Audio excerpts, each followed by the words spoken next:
Hello বন্ধুরা, আজকে বানাবো টক ঝাল মিষ্টি আমের চাটনি। তাই প্রথমে তেল দিয়ে দিলাম, তারপর শুকনো লঙ্কা আর তেজপাতা দিয়ে দিয়েছি, তারপরে গিয়ে সরিষা দিয়ে দিয়েছি।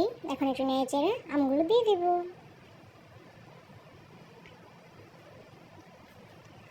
এই তো আমগুলো দিয়ে দিয়েছি, এখন একটু নেড়ে চেড়ে নেব ভালো করে।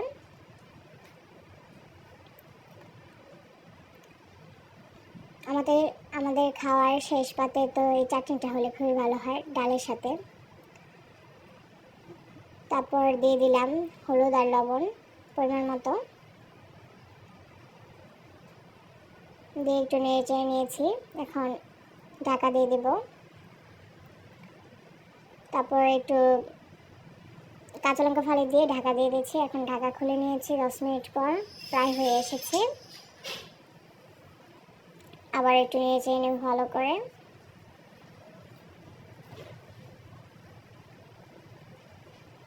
এখন জিরে গুঁড়ো দিয়ে দেব পরিমাণ মতো, আর চিনি দিয়ে দেব। চিনি দেওয়ার কারণে একটু জল উঠবে, ভালো করে একটু মিশিয়ে নিতে হবে।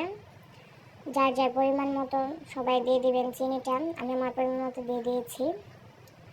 এই তো রেডি হয়ে গেল আমের টক ঝাল মিষ্টি চাটনি।